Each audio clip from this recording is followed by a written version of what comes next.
abdominales, con otras cosas. Sí es importante que lo tengan en mente. Uno, es una urgencia endocrinológica, es una urgencia médica, la persona se puede morir.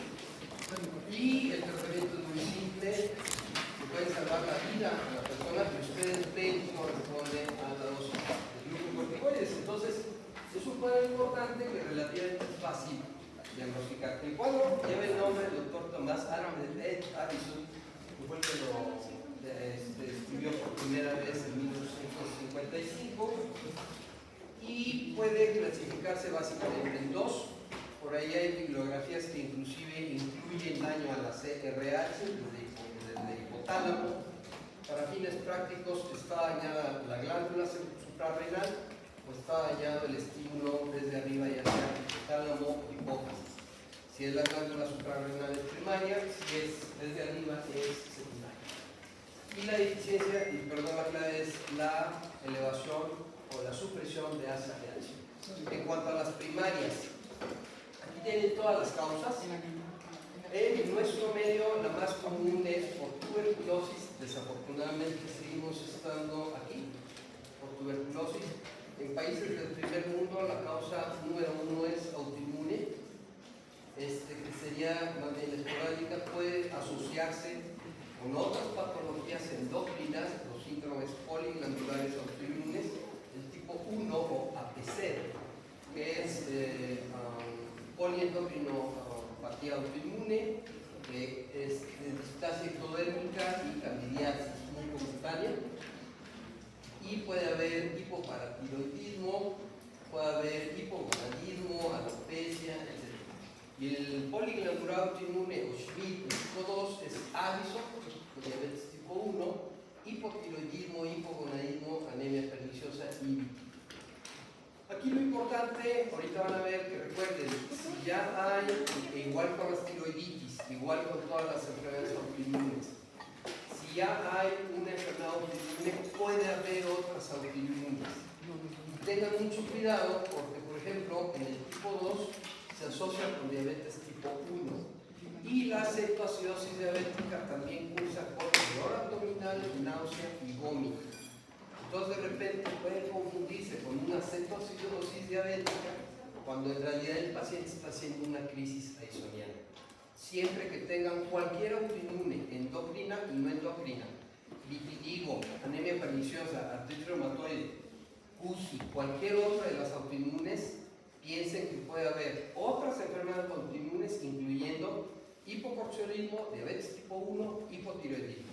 Perdón, ¿qué ibas a preguntar algo? En este caso de las causas, ¿por qué tiene la relación con que sea de primer mundo y, por ejemplo, México, que tuberculosis es la primera causa? ¿Es por falta de diagnóstico o por qué? No, básicamente porque en México no hemos podido erradicar el problema de tuberculosis, básicamente. Y esto con mucho se debe a malnutrición, a las malas condiciones higiénico-dietéticas de los pacientes, y esto ha perpetuado la presencia de tuberculosis en nuestro país. En el primer mundo, eventualmente si hay tuberculosis, se diagnostica, se trata a tiempo y no se llega hasta la falla suprarrenal, que sería una diseminación de la TB pulmonar a otros órganos.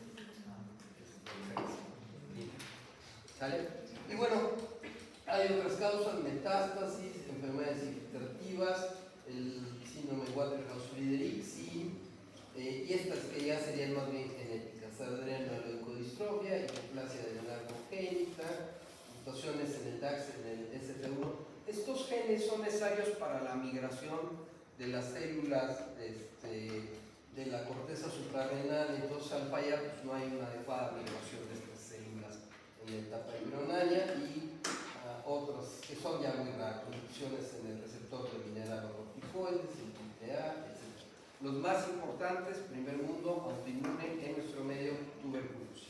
En la primaria y en la secundaria, la causa más común es supresión o suspensión del reemplazo glucocorticoides. No es raro que otras especialidades como trasplantes, oncología, reumatología, hematología utilicen dosis altas de glucocorticoide como inmunomodulador. Eso está bien, se necesita. El problema es que no le dicen o no le advierten al paciente que no debe suspender el glucocorticoide de manera abrupta. El paciente no lo sabe, lo suspende y, oh sorpresa, desarrollan una crisis adicional. Otras puede ser daño generalizado a la hipófisis. Por ahí, en esa misma línea, resección de adenoma hipofisario productor de ACTH, tratamiento quirúrgico de Cushing. Corolario, los pacientes con síndrome, con enfermedad de Cushing, cuando van a cirugía, como parte del protocolo, se les debe dejar indicada hidrocortisona IV, considerando o asumiendo que el cirujano va a hacer bien su chamba y va a curar al paciente.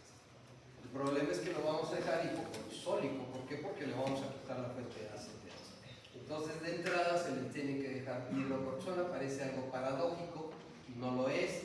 De hecho, el primer caso que yo tuve aquí, la primera consulta que tuve aquí al lado, fue una paciente que habían operado un adenoma productor de ACTH, como 2 días antes. Me hablan, me piden interconsulta, la paciente está hipotensa, hipoglucémica, aletargada, con mucho cansancio, náusea, vómito, sodio bajo. Y pues, 2 noticias, señora. ¿Cuál quiere primero, la buena o la mala? No, la buena. La curaron del Cushing. La mala, que casi se muere. Entonces, aguas con eso. Y, bueno, otros básicamente tienen que ver con hipófisis, nuevamente tuberculosis, metástasis, Sheehan, que es un infarto postparto durante el embarazo. Hipófisis puede aumentar 50% su volumen, obviamente incrementa el requerimiento de sangre. Si en el periodo periparto hay una hemorragia intensa que causa hipotensión, se compromete el aporte sanguíneo de la hipófisis y puede desarrollar una apoplejía hipofisal. ¿Okay? Entonces esto también tengo ahí. Radioterapia y hay otros problemas, pero básicamente son situaciones referidas o localizadas a hipófisis. Bueno, en cuanto a lo que es el síndrome de Addison, se requiere o hay pérdida, es autoinmune. Entonces aquí hay pérdida de las células de la corteza, típicamente la médula está conservada, no hay autoinmunidad contra la médula suprarrenal, básicamente es contra la corteza. Y lo que les decía, la mayoría de los pacientes tienen otras enfermedades autoinmunes. Vean ustedes, algunas de ellas tienen que ver con glándulas, hipotiroidismo, bocio tóxico difuso, tiroiditis, falla gonadal primaria, testicular, diabetes tipo 1, hipopara, pero puede haber otros problemas no endócrinos, anemia perniciosa, artritis reumatoide, CUSI, cualquier otra enfermedad autoinmune. La mitad de los pacientes no tienen relación con otras enfermedades autoinmunes, pero prácticamente 1 de cada 2 pacientes con enfermedad de Addison van a tener otro problema autoinmune, estén al pendiente de él. Bueno, en cuanto a la deficiencia primaria, por otras causas, generalmente se destruye toda la corteza. Si es por tuberculosis, aquí sí se destruye la totalidad de la glándula, tanto la corteza como la médula. La médula no se nota tanto porque hay otras fuentes de catecolaminas fuera de la médula suprarrenal. En todos los casos vamos a encontrar ACTH elevada, pero acuérdense que la ACTH se codifica en un gen previo, que codifica para ACTH y la hormona estimulante de melanocitos alfa. Este dato va a ser muy importante porque nos va a ayudar a distinguir clínicamente si es una falla primaria o secundaria. Al estar estimulada la hormona, o al estar incrementada la hormona estimulante de melanocitos alfa, los pacientes con insuficiencia suprarrenal primaria se van a pigmentar. Es un dato característico de Addison. Van a ver pigmentación en las encías, en la parte interna de los carrillos, pueden verla en las uñas, en los pliegues, pezones, cicatrices. Se van a ver francamente hiperpigmentadas. En ocasiones, de hecho, tienen un color negruzco o azul intenso, que es muy sugerente de una falla suprarrenal primaria. Obviamente, en una secundaria, donde no hay ACTH, no se van a pigmentar. Entonces, en ocasiones se respeta en la falla secundaria, hay deficiencia de estas hormonas, pero esto únicamente va a afectar a la corteza, a la zona fascicular. La zona glomerular no se va a ver afectada. El sistema renina, angiotensina, aldosterona no depende tanto de ACTH. La ACTH en la zona glomerulosa sí tiene un papel permisivo para la síntesis de ACTH, pero no es indispensable. Eventualmente, al cabo de algunos días, el sistema renina, angiotensina, aldosterona escapa de este efecto estimulante o favorecedor del ACTH y se vuelve autónomo, se vuelve independiente de ACTH. Y entonces no hay afección de mineralocorticoides ni de los andrógenos. Acuérdense que la glándula principal que sintetiza andrógenos en mujeres es la suprarrenal, el nombre pues obedece. Ahora, ¿esto qué diferencia va a hacer? Que en ocasiones, o mejor dicho, en pacientes, mujeres que tengan sospecha de falla suprarrenal y aparte no tengan vello axilar o genital, sospechen que está comprometida toda la corteza, porque están incluyendo ya glucocorticoides y hormonas sexuales. Si la paciente tiene un síndrome de Addison, pero conserva el vello, probablemente sea autoinmune porque únicamente está comprometida la síntesis de glucocorticoides. Acuérdense, en mujeres, el vello genital depende de suprarrenales. Si tiene vello genital, por lo menos está conservada la síntesis de hormonas sexuales suprarrenales. ¿Qué tan común es? Relativamente rara, más o menos un caso por cada 100.000 habitantes por año. Hay otras bibliografías que dicen que inclusive la mitad, 0.4 por cada 100.000 habitantes. La prevalencia es un poco más alta, de 4 a 100 por 100.000. ¿Qué quiere decir esto? La enfermedad es rara, pero cuando se detecta y se trata correctamente, la sobrevida puede ser normal, prácticamente. Los pacientes van a tener una sobrevida normal, de ahí la importancia de diagnosticar y tratar a tiempo. ¿Por qué? Porque la sobrevida va a ser la misma que para el resto de la población, con los asegúnes, con el tratamiento y cuidados adecuados. La mayoría de las causas en países del primer mundo, les comentaba, es autoinmune. Se pueden pedir los anticuerpos antisuprarrenales, se mandan a Estados Unidos, pero sí se pueden pedir. Y 3/4 partes de los pacientes van a estar positivos, aun cuando sean autoinmunes. En ocasiones, aun siendo autoinmunes, no se logran detectar los anticuerpos. Sin embargo, cuando por algún motivo se hace una biopsia o un procedimiento quirúrgico y se logra obtener tejido suprarrenal, el estudio histopatológico sí muestra infiltración linfocitaria, es decir, un problema. En cuanto al cuadro clínico, si es primaria, va a haber hiperpigmentación, por lo que ya les comentaba, el hormona estimulante de nanocitos, astenia, inamia, hiporexia, pérdida de peso, hipoglucemia, síntomas gastrointestinales, náusea, vómito, hiporexia, dolor muscular, articular, hipotensión postural. La hipotensión postural la evaluan relativamente fácil, se checa la presión arterial con el paciente de cúbito supino, se registra, después se le pide que se siente y se vuelve a checar la presión arterial. Típicamente hay una caída de la presión sistólica no más de 10 milímetros de mercurio. El sistema nervioso autónomo compensa, produce una ligera vasoconstricción para mantener la presión arterial baja. En estos pacientes sí tienen una diferencia sistólica del cúbito supino asentado mayor a 20 milímetros de mercurio. Eso es hipotensión postural. Estos pacientes tienden a presentarlo. Y si se afecta toda la glándula, va a haber pérdida del vello axilar y púbico en mujeres. En varones, solo que hubiera también involucro de gonadismo. Otros datos, puede haber afección de memoria, depresión, psicosis.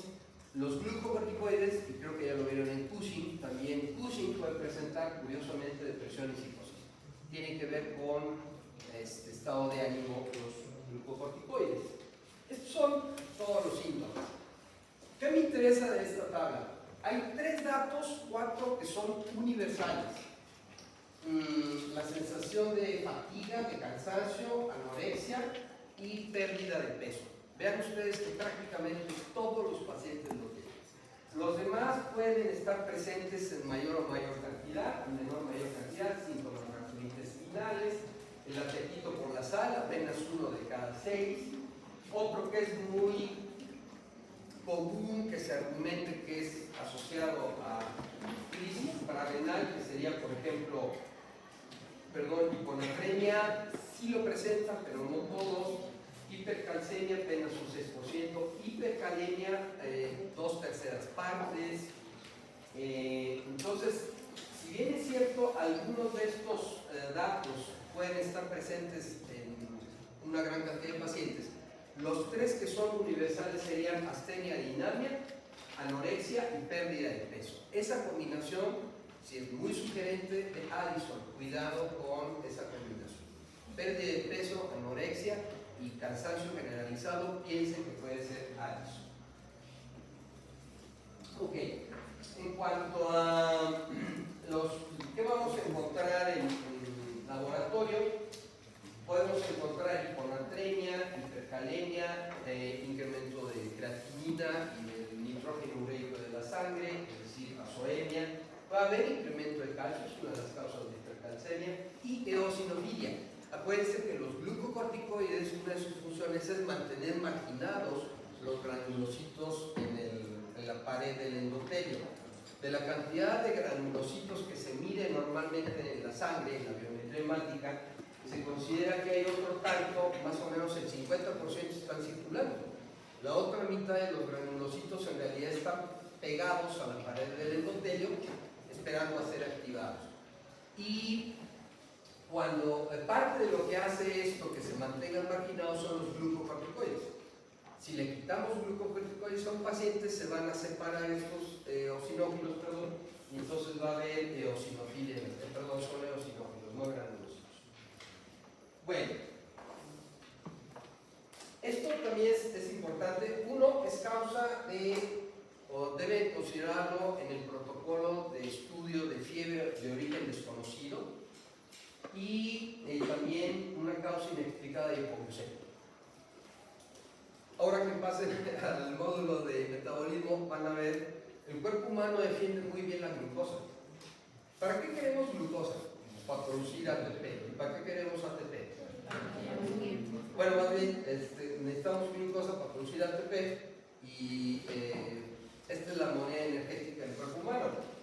¿Cómo la producimos? Con oxígeno. A todo el mundo le estresaría quedarse sin oxígeno. Es indispensable para la vida. Y resulta que el oxígeno se usa para quemar azúcar. El oxígeno en sí mismo no hace nada. Quema el azúcar y la convierte en ATP. Y a poca gente relativamente le estresaría tanto quedarse sin azúcar. Entonces el cuerpo humano es muy bueno protegiendo o defendiendo la glucosa. Tiene por lo menos 4 sistemas que la defienden. Glucagón,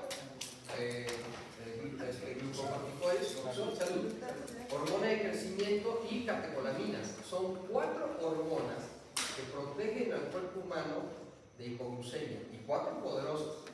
Estos no son ninguna tontería, los glucocorticoides, hormona de crecimiento, catecolaminas, todos son hormonas muy poderosas.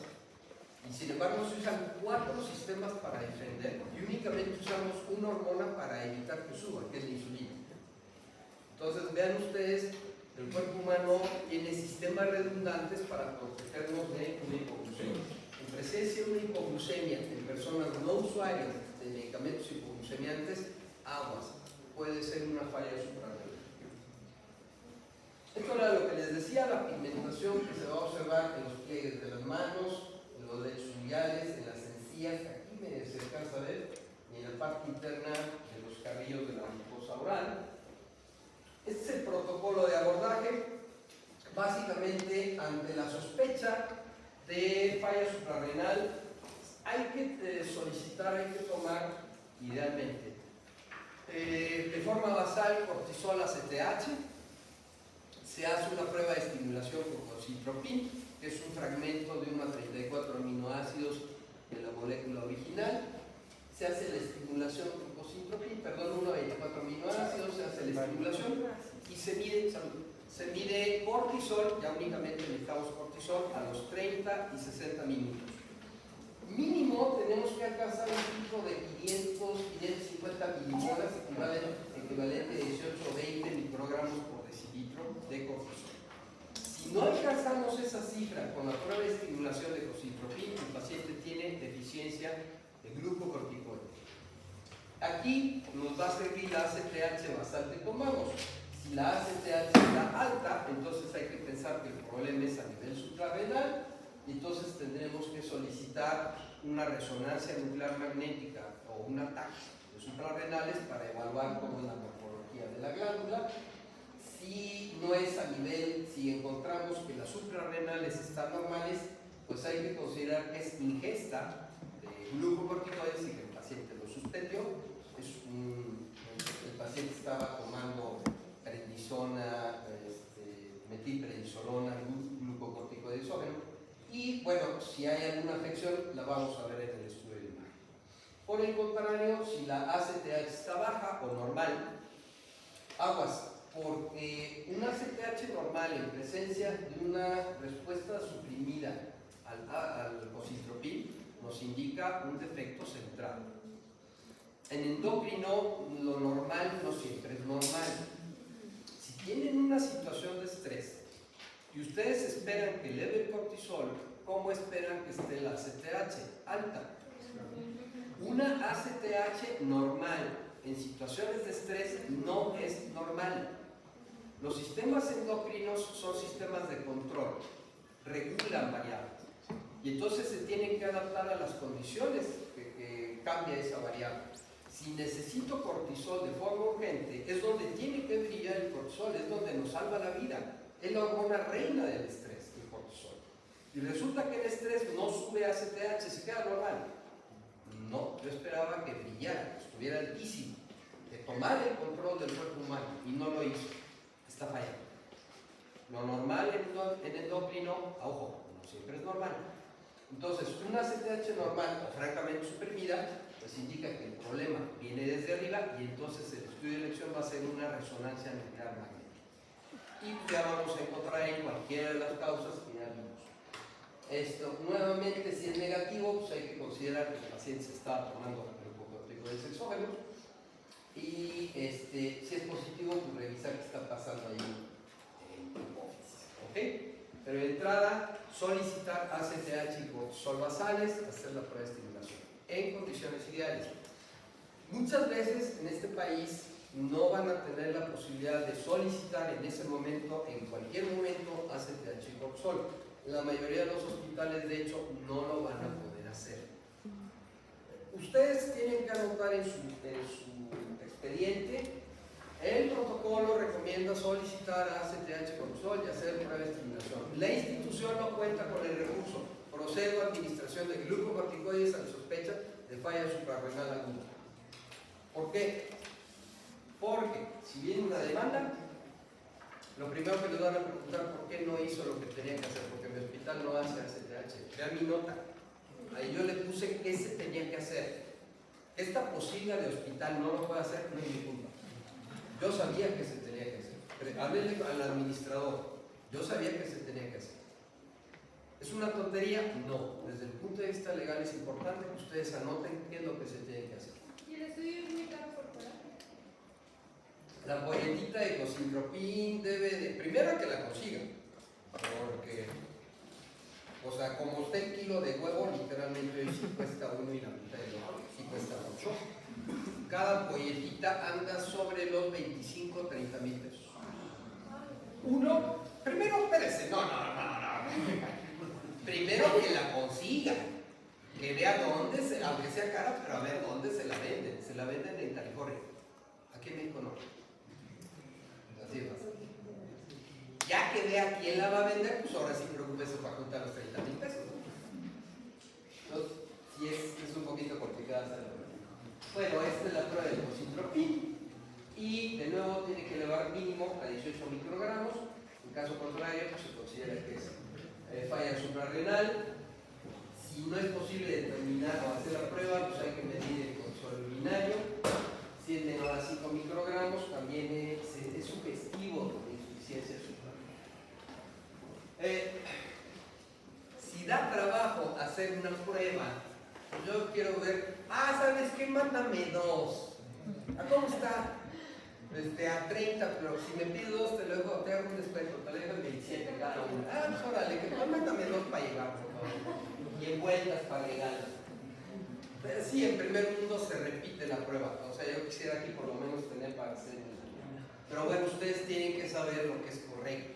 Y lo correcto es hacer 2 veces la prueba para estar absolutamente seguros de que sí se trata de una insuficiencia suprarrenal. Es recomendable medir al mismo tiempo aldosterona renina para revisar si también está involucrado un déficit mineralocorticoide y también está involucrada la capa granulosa. Durante el estrés, les llega un paciente politraumatizado y ustedes sospechan, le infunden volumen, no está respondiendo bien al volumen, entonces dicen, bueno, pudiera ser una falla suprarrenal. En ese momento, insisto, la hormona reina, la que toma el control del cuerpo humano es el cortisol, lo esperamos alto. 15 microgramos de cortisol en condiciones normales es normal. Más o menos las cifras andan de 6 a 15, 20 microgramos en condiciones normales. En condiciones de estrés, 15 microgramos es muy bajo. Esperamos 30, 40, 50. Lo que dicen aquí, si el cortisol en estrés es de 33 microgramos, se puede descartar una falla suprarrenal, pero vean ustedes que es prácticamente el doble del cortisol normal. En condiciones de estrés, esperamos que suba el cortisol. Bueno, no le puedo realizar prueba de cocitropin, es más, no tengo ni siquiera ACTH cortisol, lo pongo en mi nota.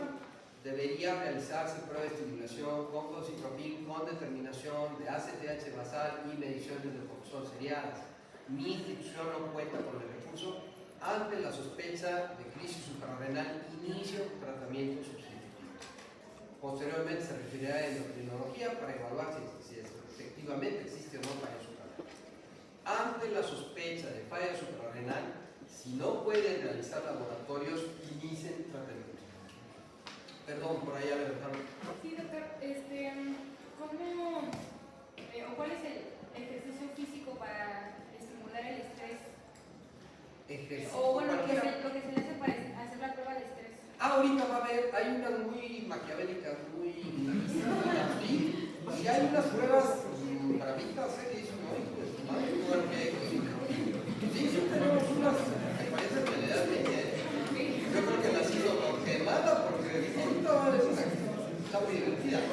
A mí como residente todavía me tocó hacerla, sobre todo en niños. Híjole, pobres, sí se ponen.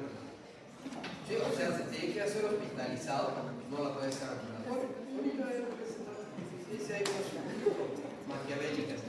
Dos, ante la sospecha, pongan en la nota para que ustedes se protejan, pero no duden, empiecen el tratamiento.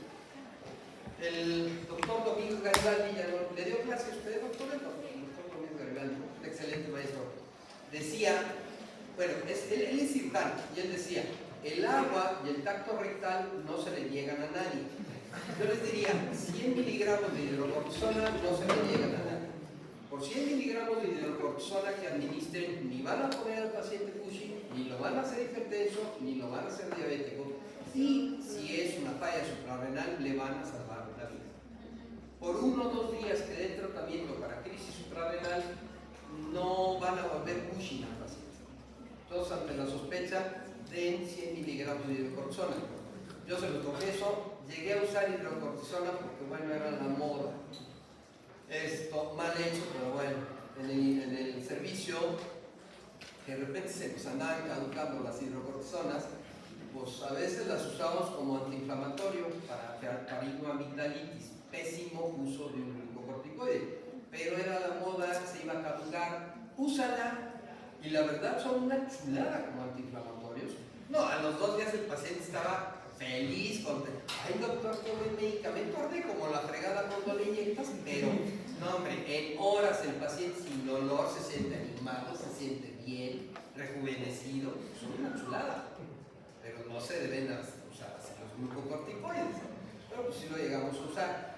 A lo que quiero llegar es, de repente usamos glucocorticoides para cualquier tontería, y en esto, que es la sospecha de donde sí está indicado usarlo, no es que son 100 miligramos de hidrocortisona. Dáselo, no le va a pasar nada. Si no es, no te preocupes, 2 o 3 días, ves que está estable, lo suspendes. Si es, le vas a salvar la vida. ¿Vale? Entonces, como decía el doctor Garibaldi, la hidrocortisona no se le niega a nadie. Esta es la prueba que le decía. Es una prueba de hipoglucemia. Hay que inducir hipoglucemia, 1.15 unidades de insulina por kilogramo de peso hasta que el paciente haga glucosa de 50 o menos. Tiene que hacer hipoglucemia. Y se siente muy feo hacer una hipoglucemia. Bueno, yo no la he hecho, los pacientes que la han hecho sí se sienten muy feo. Y entonces ahí se cuantificaba cortisol 0, 30, 45, 60, 90, 120 minutos. Nuevamente el corte son 18 microgramos. Esta era la prueba que usábamos. Y cuidado porque si se le pasa la dosis, pues le puede hasta confusionar al paciente. Entonces, ¿había pruebas? Sí, había pruebas, unas muy maquiavélicas. Otros exámenes que se recomiendan es hacer los anticuerpos y la tomografía de abdomen o resonancia para evaluar. ¿Cuál es el tratamiento de una crisis adrenal? 100 miligramos en bolo de hidrocortisona y durante el periodo de crisis 200 miligramos de hidrocortisona en 24 horas. Pueden dejarlo en infusión para 24 horas o pueden dejar 50 miligramos cada 6 horas. Al final del día tienen que ser 200 miligramos. A tener un acceso IV, un catéter grueso. Aquí no se va, esto es una situación de emergencia. No se valen maripositas, esas se usan para bebés, para recién nacidos. Y como de repente no es fácil conseguir un acceso vascular, le ponen la mariposita. Van a necesitar volúmenes altos de líquidos, 1 litro por hora. De repente en medicina interna es muy común escuchar, pues pásale una carguita de volumen. ¿Cuánto? 250 mililitros. ¿Cuántos son 250 mililitros? ¿Cuánto traen sus termos? Medio litro. 250 mililitros es un vaso normal. Eso no es una carga de volumen, perdóname. Una carga de volumen es medio litro, 1 litro. Eso es una carga de volumen. No tonterías. Y lo hizo muy rápido, en menos de 15 minutos. Una mariposa no me va a dar batalla. Necesito un catéter central. Entonces, ante la sospecha de una crisis arizoniana, no se tienta en el corazón, el paciente ya se ganó un catéter central. O por lo menos un periférico, pero grueso. ¿Ok? Y si es posible, 2 vías. Tomar las muestras respectivas, no esperar resultados para iniciar tratamiento. Aquí disparan y luego averiguan. Infundir 1 litro de solución salina con 50 gramos de glucosa. Tenemos que proteger sodio, volumen, glucosa, en 1 hora. No es para mantener vía permeable. Esto es 1 hora, 4 vasos con agua, el equivalente. Hay que estar monitorizando al paciente, hay que revisar presión venosa central, estar auscultando pulmones para ver si hay sobrecarga de líquidos. Aquí no se incluye, pero otro método, y ahí en Irapuato Marín lo usa mucho, el estar evaluando la distensibilidad de la vena cava para ver cómo va la reposición de volumen. Es un método que tiene muy buena sensibilidad, relativamente fácil de hacer. La doctora está allá con el doctor Marín, por eso lo comento. Marín es muy afecto a usar ultrasonido para evaluar reposición de volumen y es bastante sensible. Desafortunadamente poca gente lo usa. No sé por qué, es barato, es un ultrasonido y es bastante sencillo. Continuar el aporte de solución salina y glucosa dependiendo de cómo vaya evolucionando su paciente. Se recupera la presión arterial, el paciente está más despierto, más activo, está comiendo, puede empezar a bajar el aporte. Sigue con hipotensión, con oliguria, tengo que mantener aportes altos de glucosa. La glucosa pues está midiendo los donde la glucocortisona 100 miligramos inmediatamente y después 200 miligramos en 24 horas, puede ser en infusión, puede ser 50 miligramos cada 6 horas y revisar qué otros aportes hay que hacer al paciente. Posteriormente, ya que el paciente se estabiliza, hay que ver, hay que ir programando hacer la conversión a prednisona. Esto también es importante si se dispone de fludrocortisona, que es el mineral o corticoide sintético, que también es un poquito complicado conseguirlo. Las tabletas vienen de 100 microgramos, entonces se administra media tableta a 1 tableta al día para mantener sodio normal. Están utilizando glucosado del 5%, hacer las glucometrías, realizar la prueba de estimulación, pero pues primero hay que conseguir la CTH sintética. Y esta es la terapia ambulatoria, la terapia de reemplazo. Más o menos equivale 15 a 25 miligramos de hidrocortisona al día, que sería la producción normal de una glándula suprarrenal. Este concepto ahorita está un tanto en duda, hay quienes lo han retado y dicen que posiblemente la producción endógena de glucocorticoides sea mejor, 10-15 miligramos, pero las guías siguen manejando esta dosis equivalente, 15 a 25. Las tabletas vienen de 10 miligramos, entonces típicamente dejamos una tableta en la mañana, media tableta a mediodía, media tableta en la tarde-noche, para hacer 20 miligramos aproximadamente. O el equivalente, que pueden ser prednisona de 5 a 7.5 miligramos al día, o dexametasona 3 a 5 miligramos en una o dos dosis. ¿Por qué preferimos prednisona? Porque tiene una relación efecto mineral, glucocorticoide, mineral o corticoide, más o menos adecuada, 4 veces más efecto glucocorticoide que mineral. La dexametasona es 15 veces más o menos, 12, 15 veces más, 30 veces más glucocorticoide que mineral. Entonces, para controlar el sodio con dexametasona tenemos que poner pushing al paciente. Tiene muchos más efectos glucocorticoide que mineral o corticoide. La hidrocortisona, el efecto es 1 a 1. El efecto glucocorticoide que tiene es más o menos equivalente al mineral. Y si se puede usar hidrocortisona, muchas veces podemos prescindir de la hidrocortisona que viene por aquí abajo. Entonces, si se tiene que usar alguno de estos, prefieran prednisona, porque probablemente con eso puedan mantener sodio y glucosa en rangos adecuados. Hay que estar vigilando cómo está el paciente, la sensación de cansancio, vigilar hipotensión ortostática y obviamente, si se trata de una primaria, monitorizar la CTH para ver que se mantenga en rango normal, que no esté suprimida o que no esté normal. Bueno, y aquí sí, el paciente libre ingesta de sal, chamoy, papitas y todo eso, lo que quiera. Bueno, esto también es importante. Tienen que advertirle al paciente de duplicar dosis en caso de estrés o enfermedad.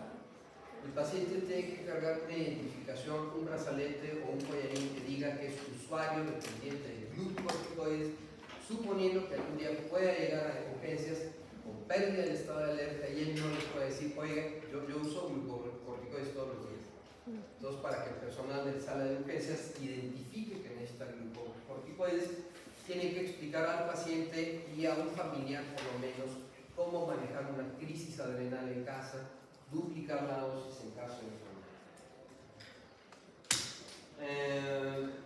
Duplicar la dosis, que tenga el teléfono ya sea del hospital o del médico, para en caso de tener una crisis arisoniana, avisarle al médico y ya que recibe instrucciones. ¿Okay? Bueno, ya para acabar, John F. Kennedy. ¿De qué murió Kennedy? Una intoxicación aguda por plomo, efectivamente. Él tenía Addison. Él se inyectaba 3 veces al día hidrocortisona. No había tabletas. Estamos hablando de 1964. No, 62. No, Vietnam empezó en el 64. Kennedy no lo quería empezar. Entonces Kennedy muere que es 61, 62. No había hidrocortisona en tableta, se la tenían que inyectar 3 veces al día. Y no eran las jeringuitas, ustedes ya no les tocaron jeringas de vidrio reusable, pues sí, ya ni las conocen. Si alguna vez van a la Ciudad de México, en el Palacio de San Ildefonso, que es la antigua Escuela Nacional de Medicina, hay un museo, ahí van a poder ver las jeringas de vidrio con las agujas reciclables, con las cajitas de acero que servían. A mí no me tocaron ya como jodían, porque se juntaba la punta de la aguja y ya después de 3-4 veces empezaba a doler. Este cuate se inyectaba 3 veces al día, ¿vale? Entonces, para que lo recuerden, no murió de crisis arisoniana, murió por un favor que le hizo la CIA, todo el mundo dice que no, y lo mandó matar. Géneros tenía planes. Bueno, ¿dudas o preguntas? Si llega un paciente con crisis adicional, se le tiene que inyectar intravenosamente 100 miligramos de cortisona y después por solución. Como, mira, aquí es situación de guerra. Se la puedes inyectar y ve intramuscular. Intramuscular duele, no te preocupes, tu paciente es un moco y se va a enterar que casi siempre van a estar con pérdida de estado de alerta, están muy graves.